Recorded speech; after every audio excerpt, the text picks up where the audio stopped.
तो राम राम भाई सारियान। आज का हमारा टॉपिक है primary immune response versus secondary immune response के बारे में मैं एक्सप्लेन करना है कि प्राइमरी इम्यून रेस्पॉन्स क्या होता है और सेकेंडरी इम्यून रेस्पॉन्स कब होता है। सोचो आपको मैं एक ग्राफ बताता हूँ। यहाँ पे ये जो ग्राफ हो रहा है इसका वाई एक्सिस आपको बताएगा एंटीबॉडी की कंसंट्रेशन, एक्स एक्सिस आपको बताएगा टाइम के बारे में। ठीक है, तो इस ग्राफ में देखो ये वो टाइम है जब प्राइमरी एंटीजेनिक एक्सपोजर हुआ, जब आपका प्राइमरी एंटीजेनिक एक्सपोजर हुआ। सोचो ये एक होस्ट था, ये एक होस्ट है। इस होस्ट में मैंने बोला कि एक एमओ माइक्रो ऑर्गेनिज्म ने जब फर्स्ट बार एक्सपोजर हुआ तो उसे हमने बोला प्राइमरी एंटीजेनिक एक्सपोजर। तो प्राइमरी एंटीजेनिक एक्सपोजर होने के बाद में इसकी बॉडी में एंटीबॉडी, जब इसके शरीर के अंदर एंटीबॉडी की कंसंट्रेशन एक टाइम तक क्या होगी, इसके शरीर में एंटीबॉडी की कंसंट्रेशन सेम रहेगी।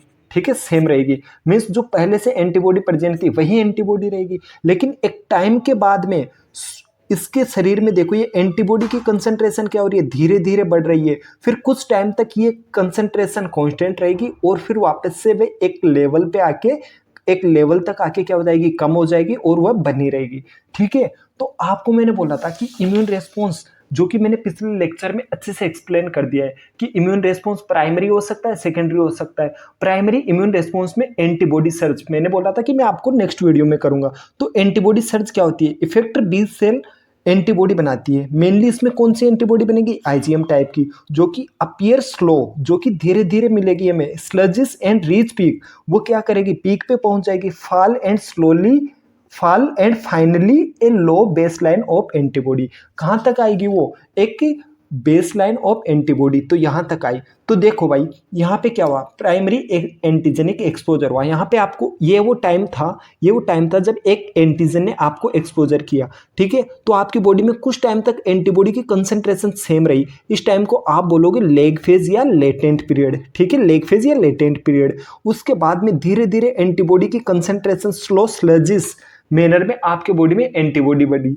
ठीक है, शरीर के अंदर एंटीबॉडी की कंसंट्रेशन बढ़ी। अब ये एंटीबॉडी की कंसंट्रेशन एक लिमिटेड टाइम के लिए ही होती है, तो वो क्या हो गई, शॉर्ट लिविड हो गई। ठीक है, फिर वापस से एंटीबॉडी की कंसंट्रेशन गिरेगी और एक बेस लाइन तक ही एंटीबॉडी की कंसंट्रेशन बनी रहेगी।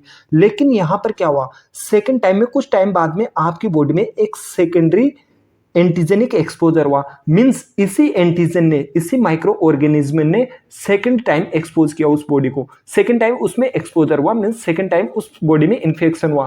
तो इस बॉडी के अंदर सेकंड टाइम इन्फेक्शन में इसकी बॉडी फिर वापस से इम्यून रेस्पॉन्स दिखाएगी और एंटीबॉडी बनाएगी। ठीक है, तो इस बार जो एंटीबॉडी बनेगी तो यहाँ पे सेकेंडरी इम्यून, सोचो यहाँ पे क्या हुआ, सेकेंडरी एक्सपोजर हुआ था। लेकिन सेकेंडरी एक्सपोजर यहाँ पे हुआ था, तो एक टाइम बाद में क्या होगा, ये एंटीबॉडी की कंसंट्रेशन बेसलाइन से नीचे तक जाएगी। इससे हम बोलेंगे नेगेटिव फेज।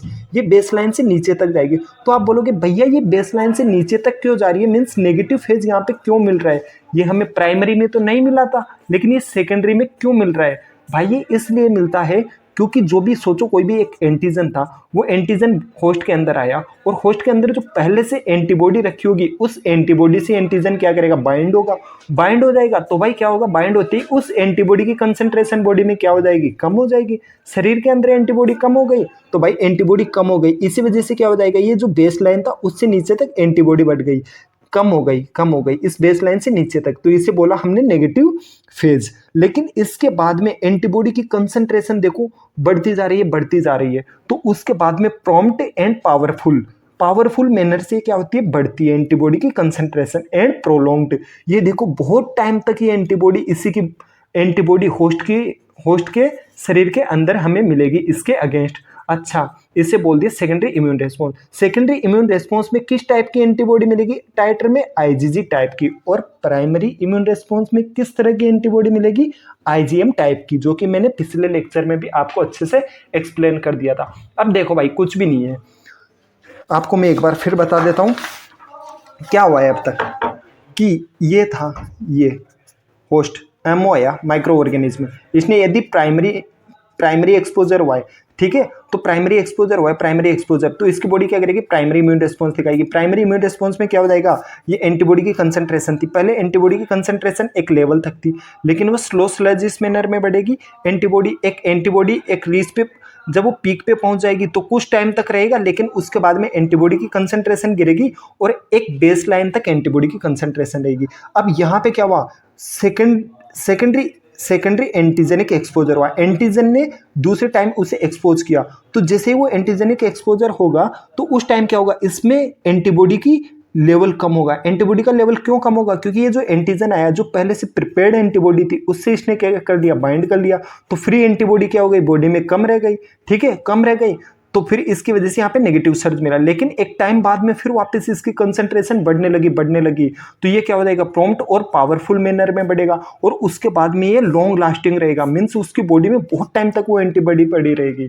तो हमने बोला तो ये हो जाएगा सेकेंडरी इम्यून रिस्पॉन्स के इवेंट, ठीक है। और सेकेंडरी इम्यून रिस्पॉन्स में मेन एंटीबॉडी कौन सी है, आईजीजी टाइप की, और प्राइमरी में आईजीएम टाइप की। देखो भाई यहाँ पे इसी को एक्सप्लेन किया है। प्राइमरी इम्यून सिस्टम में, प्राइमरी इम्यून रिस्पॉन्स में क्या होता है, प्राइमरी इम्यून रिस्पॉन्स में immune response against primary exposure, और secondary immune response against same antigenic री एक्सपोजर, इसमें री एक्सपोजर के अगेंस्ट होगा। प्राइमरी इम्यून रिस्पॉन्स स्लो, स्लजिस और शॉर्ट लिव्ड होता है। Secondary immune response prompt, powerful, prolonged होता है, ठीक है।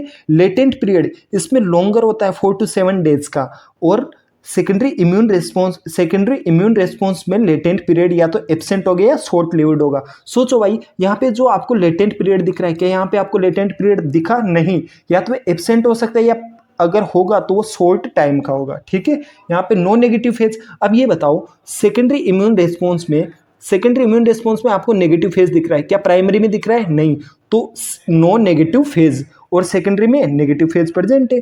और एंटीबॉडी प्रोड्यूस इन लो टाइटर, इसमें क्या हो रहा है, एंटीबॉडी कम टाइटर में मिल रही है, देखो ना एंटीबॉडी की कंसंट्रेशन कम टाइटर में, लेकिन इसमें क्या हो रही है, एंटीबॉडी मोर टाइटर, हाई टाइटर में प्रेजेंट है। और सेकेंडरी इम्यून सिस्टम में कौन सी टाइप की एंटीबॉडी मेनली है, आईजीजी टाइप की एंटीबॉडी मिलेगी, जबकि प्राइमरी इम्यून रिस्पॉन्स में आईजीएम टाइप की एंटीबॉडी मिलेगी, ठीक है। तो मैंने ये एक्सप्लेन कर दिया है, और यहाँ पे वही चीज़ है कि एक्टिव इम्यूनिटी, पैसिव इम्यूनिटी, इसके बारे में एक्सप्लेन किया है, तो ये आपको समझ आ गया होगा।